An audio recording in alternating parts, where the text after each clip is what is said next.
So how many body modifications?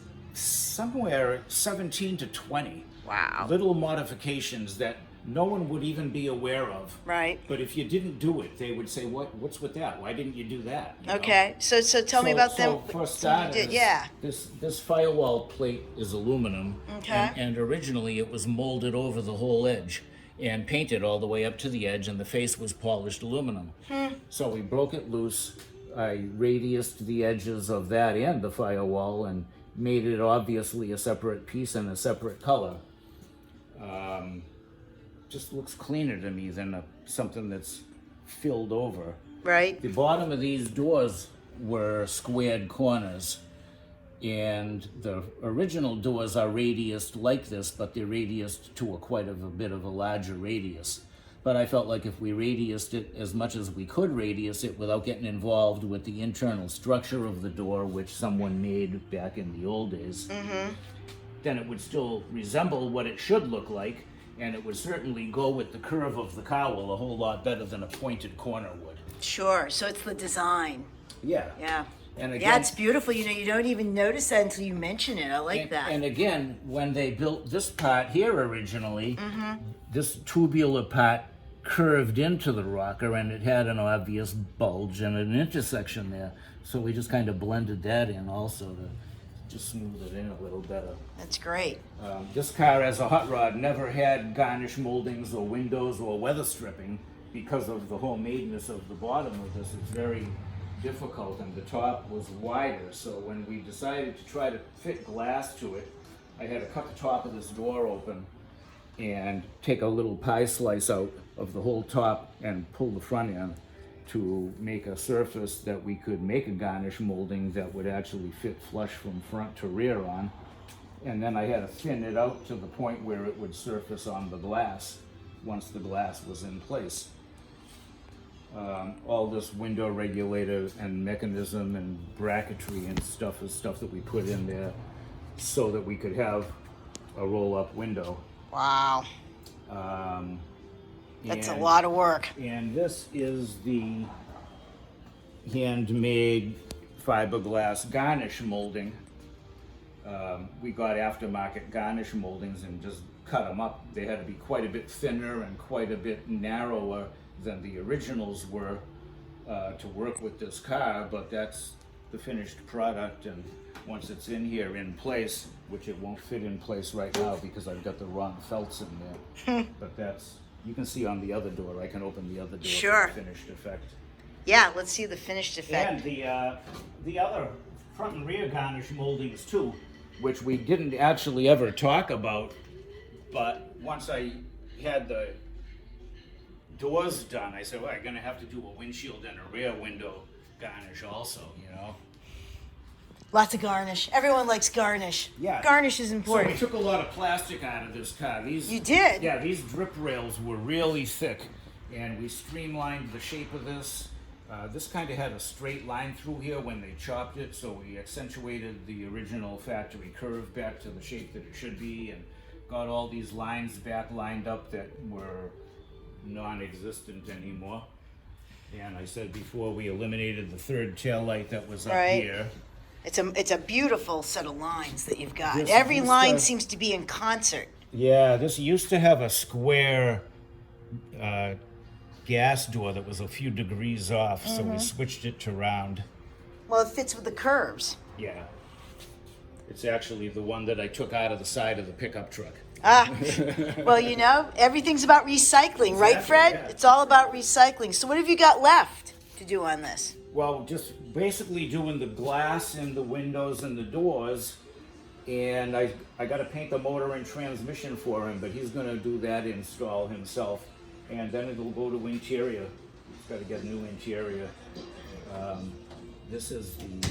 So is this a driver? I mean, it's not something this guy. It's not a racer. I mean, this is to me is a piece of art. Yeah, Actually, he'll drive it. It's a street car. Okay. Yeah. So what kind of motor? It's a Chevrolet small block. 350? It's a 350, but it's a 383 stroker.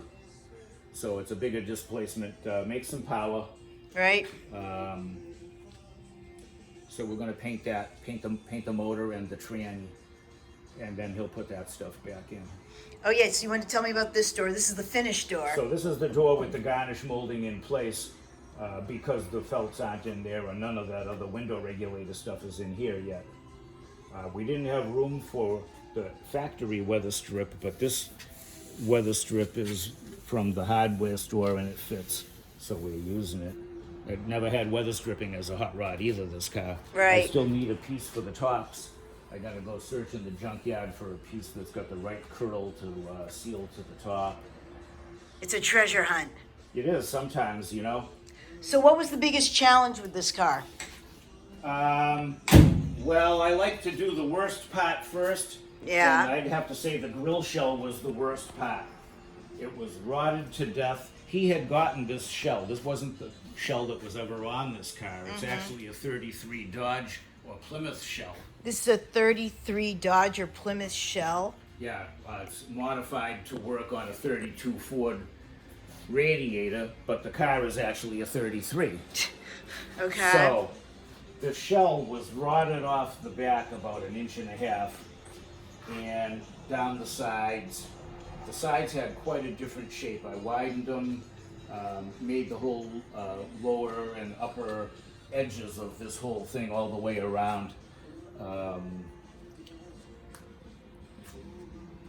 I sectioned 1.5 inches out of the height of this because it was all that I could sleaze out of the inside of this without cutting the grill. And I really would like to have cut the grill, but the grill is so nice I didn't want to get involved with that, cutting it, Right. and rechrome it and everything.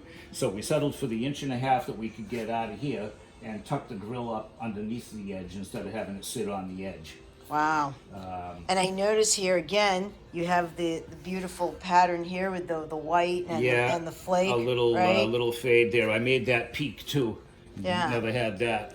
So that's again, that you've got that creamsicle effect Right. that's throughout the car. And it's just a very subtle effect, but out in the daylight it's quite more dramatic than in here. So where'd you find this? The shell? Yeah. The customer had it. Oh my He God. had scored it at a swap meet a number of years ago. Right. He just kind of had it hanging on the wall, waiting for the time to use it. You got to be kidding. Yeah. So and this so is when it. the other fiberglass one that was on this before, I think I repaired for him 3 different times because he was always wiping the bottom of it out, So when this came about, he said, I got a new grill shell too, and he brought the thing down, and I'm like, oh man, that thing's a mess, And it was so bad, I said, I think I'm going to start with that section, just to get into something, start shaping some metal and start getting on something that's really, it was really bad, Well, it's a masterpiece now. It's just so beautiful, and it fits so well together. So now, is this a normal project for you?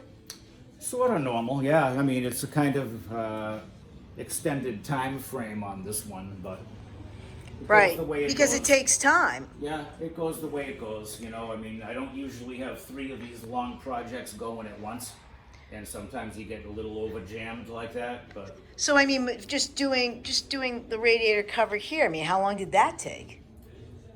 probably like 2 weeks. Yeah. Yeah, maybe not full time 2 weeks, but 2 weeks elapsed time. By the time things dry overnight, and Sure. you might get away from it for a day or two and work on something else for one of these other things. But yeah, well, probably 2 weeks of time, probably an actual week of labor. So Fred, what's the biggest thing you think you learned doing this project? Not to do 3 projects at once. Well, fair enough, but I got to tell you, this one looks pretty sweet. I think. Well, I get emotionally involved with these things, and this car is one of them. It's like, at the end of the day, I'm happy to do this car because I think it's a car that's got some notable worthiness of doing, Yeah, it had good bones. And yeah, and he could have brought it to someone else and gotten a quick paint job on it, but that's what he would have got. He wouldn't have found someone that's going to reshape all these things and refabricate all these things. It's going to be a wash and wear type of a quickie paint thing. Well, I'm guessing, Fred, there's nothing out there that's quite like this. No, there isn't. And that was kind of the thing too, where when he was stuck on the color, he's there, everybody knows it as this color on this car. it's the only one like this. It doesn't matter what color it is, they're gonna know it's the same car. Exactly.